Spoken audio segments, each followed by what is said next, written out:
Msikana uyuyu akudusa munyengo zowawa pomwe amakanika kukhala pabanja makolo onse awiri atamwalira ndi kusiya iye ndi brother wake yemwe ali ndi ulumali sayenda sasamba yekha ndi kupanga zomwe inu ndi ine timapanga.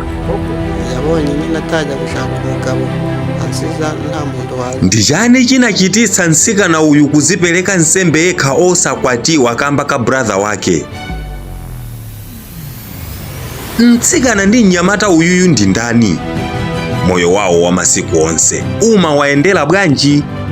Ndine Dini Studios, khalani pompo pomwe nkhani ikupitirira osayiwala kutsatsa malonda anu aja ndife tiwadziwise anthu mukugulisazo mwina nkutheka. Malonda anuwo sakugudwa kamba poti simunatsatse. Tilankhuleni pa manambala mukuwaonawa kuti mumve zambiri.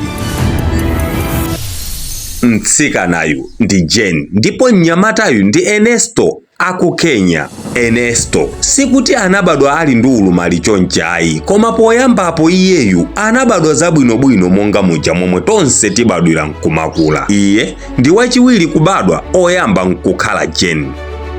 Anawa anakula kuchokera mu banja lovutika kwambiri, ndipo movutika momwemo amapita ku sukulu, koma nthawi inafika yoti Ernesto anayamba kumamva kufoka ziwalo zake, ndipo tsiku lina ali ku sukulu mpaka anagwa pansi anzake nkumunyamula kuchita kumubweretsa ku nyumba. Tsiku losatira anakanika ndi kuyima komwe, ndipo anali akudwazikidwa ndi makolo ake pa nthawiyo. Zaka zingapo zinadusa, Ernesto miyendo ndi manja zinaferatu. Makolo anayesa naye mzipatala koma zimakanika, ndipo zaka zomwezo bambo anawa nawo anayamba kudwala mosadziwika bwino kwa kanthawi, ndipo mayi ndi omwe amadwazika amunawo komanso Ernesto. Posakhalisa bambo anamwalira, ndipo posadusaso nthawi mayi anatsata amunawo natsala Jane ndi Ernesto okhaokha, zomwe zinapangisa Jane kusiya sukulu ndi kumamusamalira m'bale wakeyo. Wakhala akumusamalira mulongo wakeyo kwa zaka zoposera 15, amamusambisa, kumunyamula, kumubereka ndi kumudyetsa kumene iye Jane amakalima maganyu m'minda mwa anthu ndi maganyu ena ngati ochapa ndi kutunga madzi kuti azithandizikira ndi mulongo wakeyo.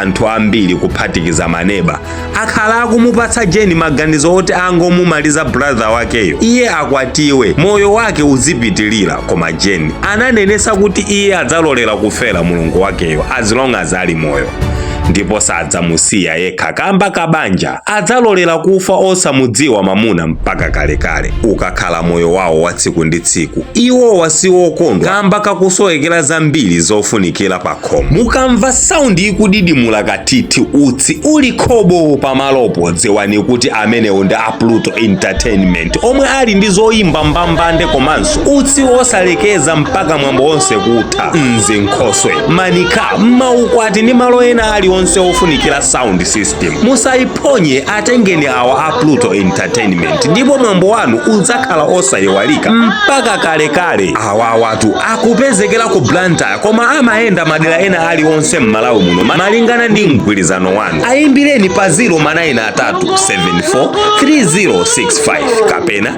082943065. Pluto Entertainment.